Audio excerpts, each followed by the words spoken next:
Hello everyone, welcome back to your own YouTube channel ambition chasers. हमने maths की previous years series start करी है CTET के paper 1 की। उसी का ये पार्ट 5 है। अगर किसी ने पहले पार्ट्स नहीं देखे हैं तो वो चैनल पे जाके प्लेलिस्ट में देख सकते हैं। अब तक मैंने आपको जितने भी क्वेश्चंस कराए हैं मैथ्स के वो सब हमारे प्रीवियस ईयर के ही हैं, जो कि सीटेट के पेपर 1 में पहले आए हुए हैं। क्योंकि सीटेट में काफ़ी क्वेश्चंस रिपीट भी होते हैं और डिजिट बस चेंज होती है, पैटर्न बिल्कुल सेम होता है, तो इसीलिए हमारे लिए बहुत इंपॉर्टेंट हो जाता है कि सीटेट के प्रीवियस ईयर के पेपर्स हम ज़रूर करें। तो चलिए स्टार्ट करते हैं। आज का हमारा फर्स्ट क्वेश्चन है, हमें बताना है कि 3 डिजिट के कितने नंबर होते हैं हमारे नंबर सिस्टम में। तो देखिए इसको हम कैसे सॉल्व करेंगे। हमें पता है कि 3 डिजिट का जो सबसे बड़ा नंबर होता है नंबर सिस्टम में वो होता है 999। ये 3 डिजिट का सबसे बड़ा नंबर होता है नंबर सिस्टम में, ठीक है। और 2 डिजिट का सबसे बड़ा नंबर जो होता है हमारे नंबर सिस्टम में वो होता है 99, ठीक है। तो हमें क्या करना पड़ेगा आंसर के लिए, हमें जो 2 डिजिट का सबसे बड़ा नंबर है वो हमें 3 डिजिट के सबसे बड़े नंबर में से माइनस करना पड़ेगा। क्यों करना पड़ेगा? क्योंकि हमें सिर्फ 3 डिजिट वाले नंबर्स बताने हैं और 3 डिजिट वाले नंबर्स हमारे 100 से स्टार्ट होते हैं, ठीक है। 100, 101, 102 एंड सो ऑन 999 तक, ठीक है। तो अभी हमारे 100 से स्टार्ट है, लेकिन 3 डिजिट वाले में ये फर्स्ट नंबर है हमारा, है ना। तो इसीलिए इससे पहले वाले जितने भी 2 डिजिट के नंबर है जो कि हमारे 99 तक है वो सब हमें इसमें से माइनस करने पड़ेंगे। इस टोटल में से ये जो टोटल है इसमें से हम ये माइनस करेंगे, तभी हमारा 100 से लेके 999 तक के टोटल नंबर्स आएंगे।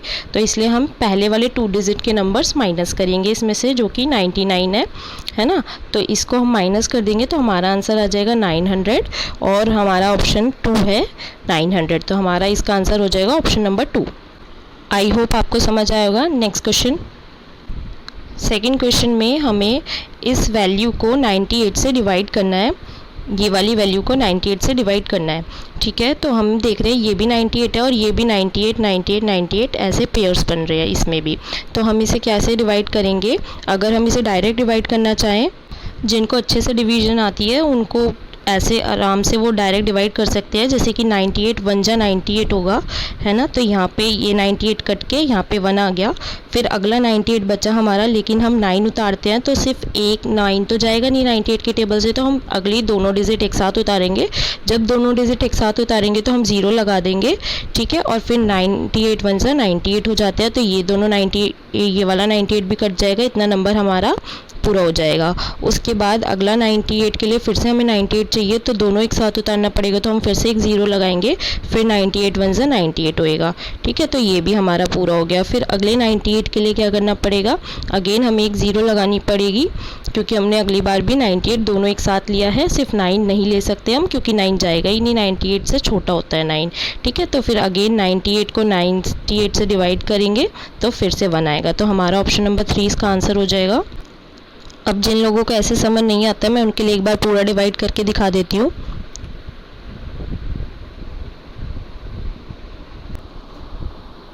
तो इसमें हमें क्या करेंगे, 98 1 जा 98 लेंगे, क्योंकि 9 तो सिर्फ छोटा हो जाता है 98 से, तो वो नहीं जाएगा, इसलिए हमें पूरा 98 एक साथ लेना पड़ेगा।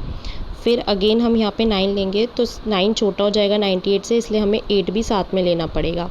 तो हम जब 2 डिजिट एक साथ लेते हैं एक ही टाइम पे, तो हम 0 लगाते हैं हमारे क्वेश्चन में। तो अब हम 98 1 जा 98 डिवाइड कर देंगे, ठीक है। तो ये फिर से 0 आ जाएगा, फिर से हम एक 9 लेंगे, तो 9 को हम नहीं कर सकते क्योंकि ये छोटा है, तो अगेन हम 98 एक साथ लेंगे, तो अगेन एक 0 लगेगी, क्योंकि हमने 2 डिजिट एक साथ ले लिए एक ही टाइम पे। फिर अगेन 1 जाएगा तो 98 हो जाएगा। फिर अगेन सेम प्रोसीजर होगा, 9 और 8 दोनों एक साथ लेंगे, फिर से 98 लिखेंगे, तो हमारा 0 आ जाएगा, ठीक है। तो यहाँ पे भी दोनों एक साथ लिया था, तो एक 0 और एक 1, तो ऐसे हमारा ये आंसर आ जाएगा ऑप्शन नंबर 3। आई होप सभी को समझ। थर्ड क्वेश्चन है कि जो बेल है वो 12 मिनट्स, 20 मिनट्स और 30 मिनट्स पे बजती है रेस्पेक्टिवली, ठीक है। तीनों बेल जो है वो एक साथ 7:15 AM पे बजेगी। तो बताना है अगली बार तीनों बेल एक साथ कितने बजे बजेगी। तो ऐसे क्वेश्चन में सबसे पहले हमें जो वैल्यूज़ दे रखी होती हैं हमें उनका एलसीएम निकालना होता है। जैसे हमें यहाँ 12, 20 और 36 दे रखा है, तो हम पहले इसका एलसीएम निकालेंगे। एलसीएम निकालने के लिए कॉमन नंबर जो होता है जिससे जाते हैं कॉमन टेबल से, उससे इसको डिवाइड करके हम देखते हैं, उसमें देखते हैं कि कितने पे आ रहा है ये किसकी टेबल में। तो अब हम इसको एलसीएम निकाल लेंगे। 2 की टेबल में 20 10 पे आता है, ये 6 पे आता है, ये 18 पे आता है।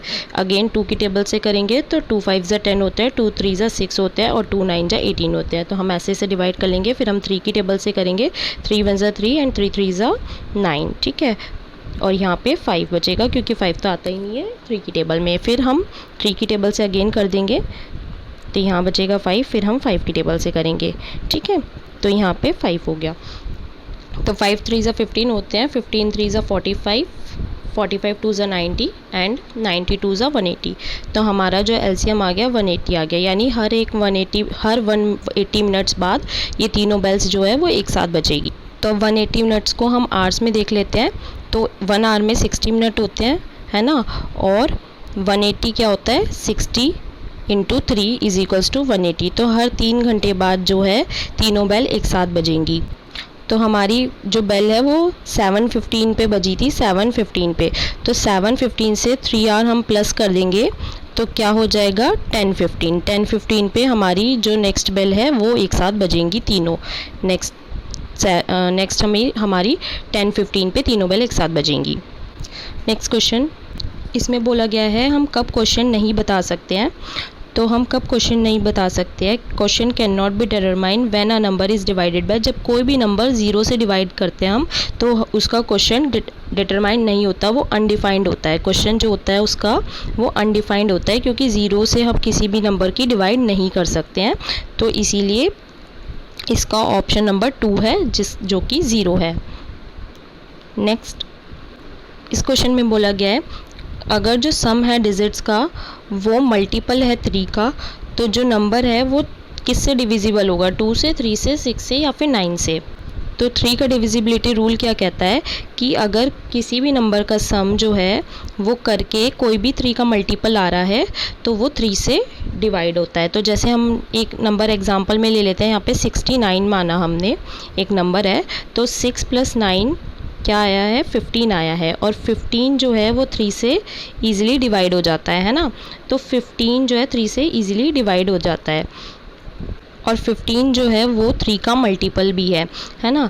तो इससे हमें यही पता लगता है कि कोई भी नंबर अगर मल्टीपल है 3 का तो वो 3 से डिवाइड भी हो जाता है, पर वो ज़रूरी नहीं है कि वो 2 से हो रहा हो डिवाइड, 6 से हो रहा हो, 9 से हो रहा हो। जैसे अब हमने यही नंबर लिया है 69, तो ये ना तो 2 से डिवाइड हो रहा, ना 6 से डिवाइड हो रहा और ना ही 9 से डिवाइड हो रहा, ठीक है। बट ये 3 से डिवाइड हो रहा है। तो ये ज़रूरी है कि जो भी नंबर जो भी हम सम करेंगे डिजिट्स का, तो अगर वो 3 का मल्टीपल है तो वो 3 से डिवाइड ज़रूर हो रहा होगा, ठीक है। आई होप सभी को समझ आया होगा।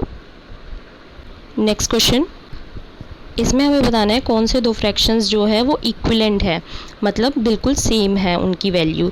तो फर्स्ट ऑप्शन है हमारा 1/4 और 2/4, ठीक है। 1/4 यानी 4 में से 1, इसका मतलब होता है कि 4 में से 1 पार्ट, ठीक है। 2/4 का मतलब 4 में से 2 पार्ट। तो 4 में से 1 और 4 में से 2 पार्ट तो एक जैसे नहीं होंगे, अलग अलग होगा ये तो हमारा फर्स्ट ऑप्शन तो नहीं है। ऐसे ही 3 में से 2 पार्ट, ये वाले में 3 में से 2 पार्ट और 3 में से 1 पार्ट, 3 में से 2 पार्ट, 3 में से 1 पार्ट, तो ये भी अनइक्वल है, ये भी सेम नहीं है, ठीक है। 3 में से 1 है एक में और एक में 3 में से 2 है, तो ये दोनों सेम नहीं होंगे। ऐसे ही इसमें है 5/2 है, ठीक है। तो यानी ये तो 2.5 समथिंग हो गया, और ये 2/5 है, तो यानी 5 में से 2 पार्ट बस, ठीक है। ये हो गया 0.4। तो ये दोनों भी अनइक्वल हैं बिल्कुल। अब देखते हैं हमारा फोर्थ ऑप्शन 4/3 और 8/3। अब हम देख रहे हैं कि 8/3 जो है वो कैंसिल होता है 2 की टेबल से। ये है 8/6। अब हम देख रहे हैं कि 8/6 जो है वो 2 की टेबल से कैंसिल हो जाता है 4, और यहाँ पे नीचे 3, ठीक है। तो यहाँ भी 4/3 आ गया और पहले वाले में भी 4/3 है, तो ये दोनों बिल्कुल सेम है।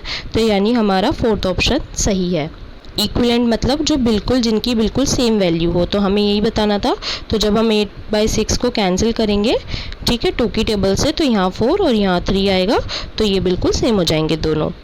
नेक्स्ट, इस क्वेश्चन में हमें बताना है कि दो हमें वैल्यूज़ दे रखे हैं ये कि 25 डजन आर्टिकल्स जो है उनमें से हर एक आर्टिकल की कॉस्ट 350 है, ये ज़्यादा है, या 25 पैकेट्स जो हैं जिसमें से हर पैकेट की कॉस्ट 350 है, ये ज़्यादा है। ठीक है, तो चलिए इसे सॉल्व कर लेते हैं। 25 डज़न मतलब 25 की मल्टीप्लाई 12 से होगी। 12 से क्यों होगी?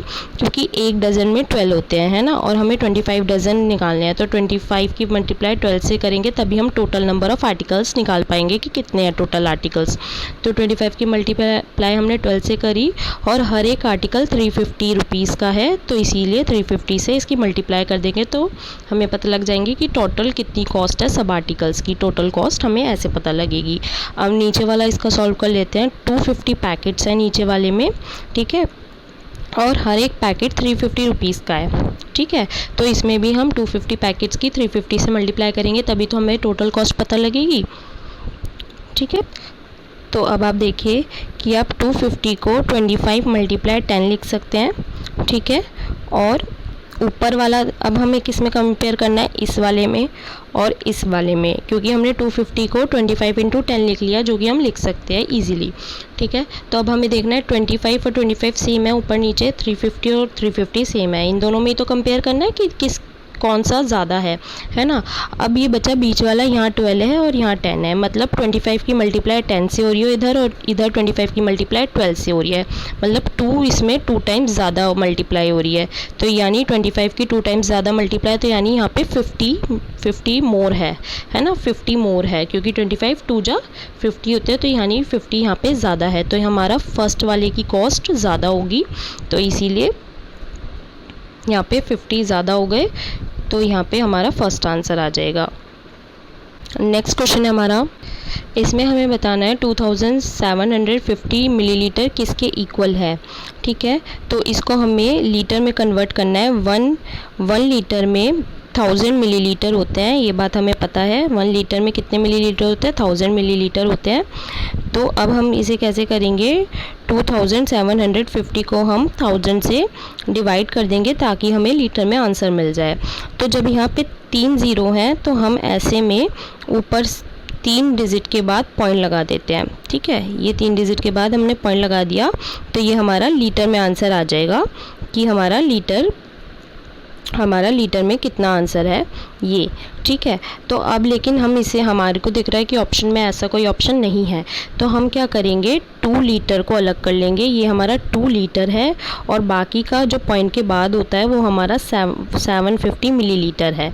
पॉइंट के बाद वाला मिलीलीटर में होता है और पॉइंट से पहले वाला लीटर में होता है, तो इसीलिए हमारा इसका ऑप्शन 3 हो जाएगा।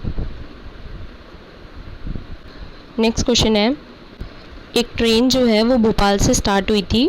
ठीक है, उस ट्रेन का हमें टाइम दे रखा है, इतने बजे वो ट्रेन स्टार्ट हुई थी 28 अगस्त को, और 30 अगस्त को वो सुबह 7:30 बजे दूसरे स्टेशन पे पहुंच गई है। तो हमें टोटल टाइम निकालना है ट्रेन का। तो हम देखेंगे वो 16:35 पे वो 28 अगस्त को चली है। ठीक है, 29 और 30 अगस्त को वो पहुंची है कितने बजे? 7:30 बजे, 7:30 मॉर्निंग में। ठीक है, और ये इवनिंग के टाइम है, ये इवनिंग के 4:35 है। ठीक है, ये इवनिंग का है टाइम और ये है मॉर्निंग का टाइम। तो हम देखेंगे ये 4:35 इवनिंग के 28 तारीख के और 29 तारीख का 4:35 इवनिंग का। तो यहाँ से लेके यहाँ तक का हमारा कितना आवर्स हो गया? 24 आवर्स हो गए पूरे। ठीक है, 28 अगस्त के इवनिंग से लेके 29 अगस्त के इवनिंग तक 24 आवर्स हो गए पूरे। उसके बाद जो 30 अगस्त की मॉर्निंग होगी, 30 अगस्त की मॉर्निंग को भी तो 4:35 टाइम होएगा। ठीक है, 30 अगस्त की मॉर्निंग को। ठीक है, तो यहाँ तक का टाइम जो होगा 30 अगस्त की मॉर्निंग का वो 12 घंटे का होगा, 12 आवर्स का होगा। ठीक है, 12 घंटे का टाइम होगा। तो अब हमें कहाँ तक मिल गया? 24 आवर्स तो हुए, उसके बाद 12 आवर्स और हुए, तो अब ये सुबह के 4:35 हो गए। अब वो पहुँची कितने बजे ट्रेन? 7:30 पे सुबह के। तो अब हमें कैलकुलेट करना है 4:35 से 7:30 तक का टाइम। तो 4:35, 5:35, 6:35, यहाँ तक कितने घंटे हो गए, 2 घंटे और हो गए हमारे, है ना। अब 6:35 से 7:30, तो ये पूरा 1 घंटा नहीं हुआ है, ये हुए हैं 55 मिनट्स। तो हम यहाँ पे 2 घंटे और प्लस कर लेंगे, तो ये हमारा प्लस कर क्या है 38 आवर्स। 38 आवर्स वाला एक ही ऑप्शन है और बाकी के 55 मिनट्स भी है, तो हम इसको भी लिख देंगे। तो 38 आवर्स और 55 मिनट्स में वो ट्रेन जो है पहुँच गई। नेक्स्ट क्वेश्चन बोला है कि एक वायर है स्टील की, जिसने एक स्क्वायर बनाया है जिसका एरिया जो है वो 484 सेंटीमीटर स्क्वायर है। अगर उसी वायर को बैंड करके एक सर्कल बनाएंगे तो इस सर्कल की रेडियस बतानी है हमें। तो सबसे पहले हमें एरिया दिया गया है किसका, स्क्वायर का। तो एरिया ऑफ स्क्वायर से फॉर्मूला लगा के हम साइड निकाल लेते हैं पहले स्क्वायर की, ठीक है, क्योंकि सर्कल का रेडियस निकालने के लिए हमें सर्कल की सर्कमफ्रेंस निकालनी पड़ेगी, ठीक है। उसके लिए हमें सबसे पहले साइड निकालनी पड़ेगी। तो एरिया ऑफ स्क्वायर में 484 हमारा एरिया है, 484 हमें साइड नहीं पता, तो यानी साइड का स्क्वायर, ठीक है। तो अब 484 का अंडर रूट करेंगे, 484 का अंडर रूट करेंगे तो हमें साइड मिल जाएगी 22 सेंटीमीटर, क्योंकि 484 जो होता है वो 22 का स्क्वायर होता है। अब हमें पता है कि जो पैरीमीटर होता है, perimeter of square is equals to circumference of circle का सर्कमफ्रेंस होगा। क्यों होगा, क्योंकि वही सेम वायर से जिससे स्क्वायर बनाया गया उसी सेम वायर को बैंड करके सर्कल बनाया गया। तो वायर की जो टोटल लेंथ है वो सेम है, वही वायर है, उसकी टोटल लेंथ जो है वो सेम है, उसी को पहले स्क्वायर बना दिया और उसी को फिर खोल के ऐसे करके हमने सर्कल बना दिया। तो जो ये वायर की लेंथ है तो सेम है और लेंथ ही पैरीमीटर होता है। जो ये लेंथ होती है ना टोटल, उसी को ये सारी साइड्स प्लस करके ही तो पैरीमीटर बनता है, ये सब प्लस करके ही सर्कमफ्रेंस बनती है सर्कल की। तो वो ही सेम वायर है, इसीलिए दोनों का पैरीमीटर हम इक्वल रख देंगे, पैरीमीटर ऑफ स्क्वायर और सर्कमफ्रेंस ऑफ सर्कल। तो पैरीमीटर ऑफ स्क्वायर में 4 मल्टीप्लाई साइड्स हो जाएगा, ठीक है। सर्कमफ्रेंस ऑफ सर्कल में 2πr होता है, ठीक है। तो 4 की मल्टीप्लाई हम कर देंगे 22 से और इधर 2 और पाई की वैल्यू होती है 22/7 मल्टीप्लाई r, ठीक है। देन ये 22 से 22 कैंसिल हो जाएगा टेबल सेम में और ये 2 1 2 2 2 4 हो जाएंगे।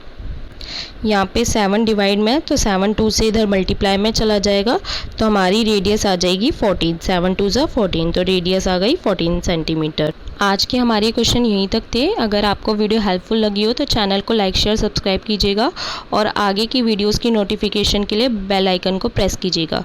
Thanks for watching.